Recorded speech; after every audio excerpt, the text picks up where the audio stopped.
Welcome back to Advice Thanks, from the brother. Heart. Oh my God, Christopher, the Executive Director of Client Strategy at iPullRank. I am stoked to talk to you about this.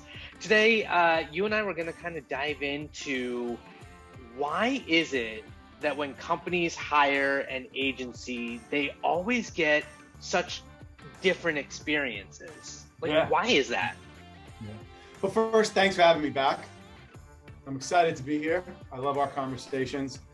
Not only the ones we record, but the ones we have on the side. Those are really good ones too. So maybe someday we'll let other people in on those fun. But the problem you described is multifaceted, as everything is in our world, right? As a person who was in-house and a person who was in agency for a very long time, I have a bit of a unique perspective here. But also, and I'm going to reference a conversation I just recently had with one of our, larger name brand organizations, but I'm not going to name the brand, right? There's a few things here. One, get this straight. Not all agencies are equal, even if they're selling the same stuff. It's not like you go into a car dealership and you're buying an F-110 truck here, and you go to another Ford dealership and you're buying an F-110, same make, same model here. They are not the same. The perspective of the organization as an entity, as an agency, is very different. You've really got to look at who the people you're going to be working with, how long they've been doing stuff, what other kinds of projects have they worked on, have any of them been in-house, have any of them always just been agencies? What's the perspective of the organization, from the standpoint of executive management down to the middle management? Don't be fooled by the shiny team that comes in and does an RFP for you, and then you'll never see those people again in a year. Right, Ever. Right. Ever. You'll never see them, right? And by the way, to every organization out there, RFPs are the worst way to try and get to know an agency. We all know that 90% of them have people that don't know what they're talking about, asking questions, and then we send information in and they don't know how to answer those questions, or a lot of people are looking for stuff and they use it for free consulting, which I did all the time when I was in-house. I would send out RFPs and I'd be like, tell me your perspective on what you would want to do. And I would collect all that data. If you really want to get to know an organization, spend the time to go through a process, because RFPs are a heavy lift on organizations, as well as heavy lift on the organization, on the brands that are trying to do it. Big, huge agencies that have large teams that just do RFPs, they're successful at doing RFPs because that's what they do, and then those people disappear, right? And then you're stuck with whatever else. Okay, but just because an agency looks good online does not mean it's a good agency for you. So keep that in mind. Right. It's not apples to apples. There's different levels of expertise, and some are good at the sale, but under the hood, it's like reputation is so huge. It's so huge. Reputation is huge. And understanding what people have worked on in the past is huge for them to make that applicable to how they're going to work on your project. Like, if you're a publisher site, do you want some individual to come in and be like, I'm the expert in implementing Shopify? Well, you might not be the correct person to create an SEO strategy for a publishing company, right? Right. Very, very different needs, right? So there's the experience aspect of it, of like knowing what your business is going through, the agency understanding that is going to give them a level up. I can imagine also there's a process aspect that's going to differentiate. True. But as we knock on through this, as every agency is different, there are many people on the in-house side that just don't know what they need. True. Right? And it all starts from organizations hierarchically not being set up correctly to encourage, incentivize, and deal with digital marketing properly. There are a lot of brands that have historic offline marketing exercises or offline brand experiences that don't truly understand what it takes to be an SEO or a digital marketer or a content strategist. And what do? The same problems that occur when that company puts an RFP out and the person in procurement is doing a search that says, I need an RFP for an SEO RFP. And you can just see them, like it's copy and paste questions from other RFPs. And then when you reciprocate back with a question, they're like, well, it's just what it is. They don't know who to route you to. You can't get in touch with another person, right? It's the same set of problems. Many times brands hire or promote from within and put people in places that truly don't have the skill set to do the work that needs to be done, or at least know how to manage teams that know how to do the work that needs to be done. So there's just that really real reality.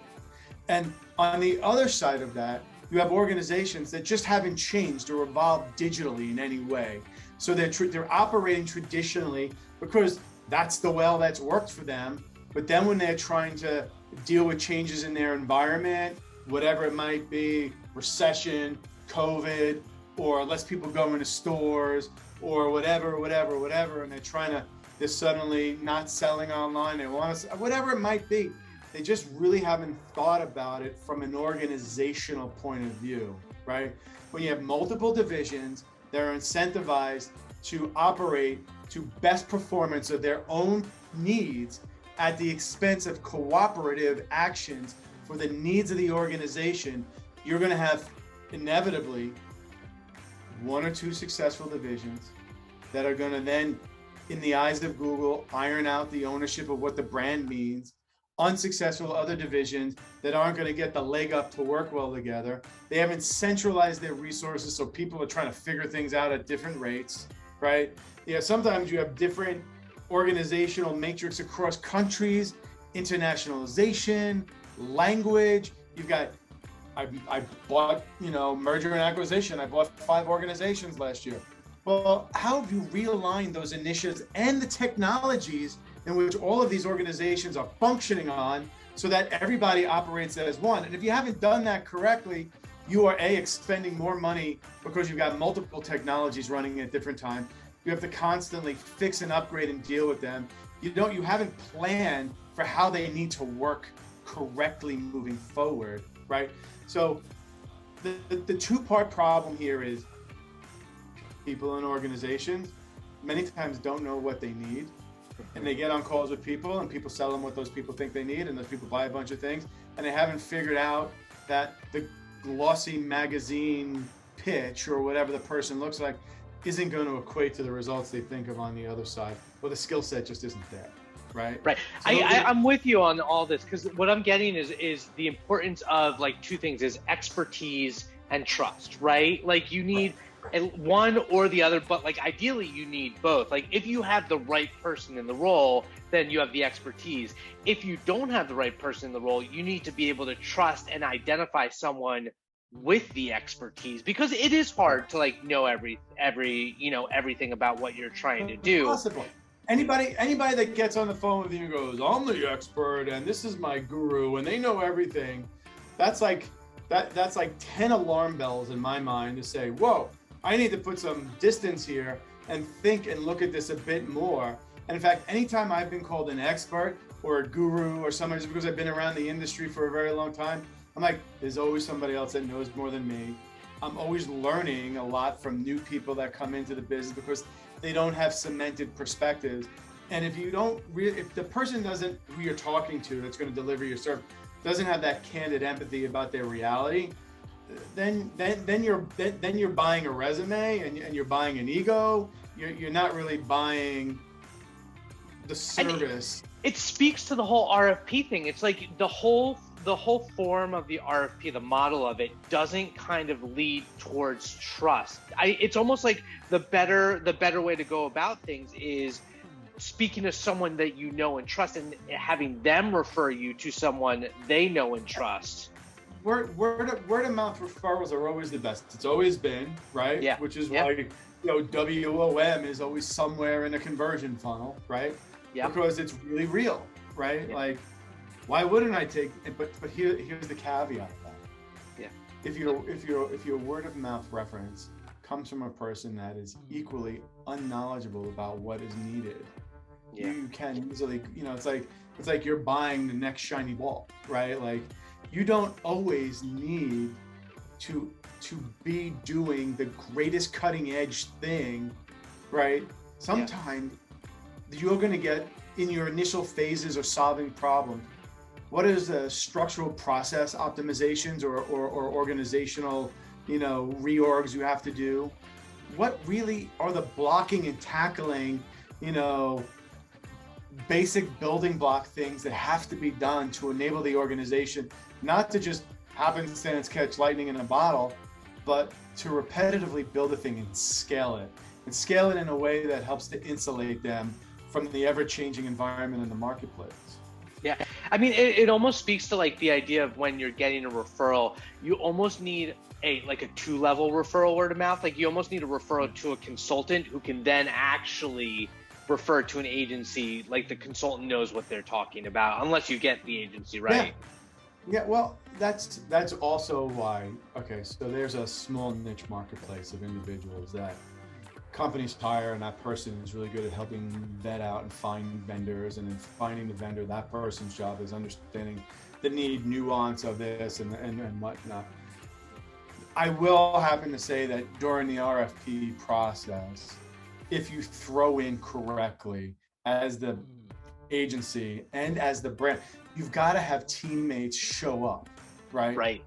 Right. So if during the RFP process, I'm talking to one person and I don't see the ecosystem, all of a sudden my trust and confidence in the reality of what's being asked of me and the ability for that brand to execute what they're asking the needs to be is diminishing by the second, right? And if during the RFP process, I'm seeing multiple people coming in and because you need technical people, editorial people, you need financial people, you need marketing, you need merchandising people, you need legal, you need PR. Like all of these things have to kind of come together in a synergy. And if they aren't, then both teams are going to be misaligned or disjointed at some level. And I really do need organizations, enterprises, small business, medium businesses, to really, really realize that when you hire an agency to do a thing, when they hand you a deliverable, that's not the end of the work. You got to go do something now, right? You got to take that and turn that into a thing. It's like osmosively going to implement itself. So there is a lot, and that leads to the dynamic of, and just staying on the technical side.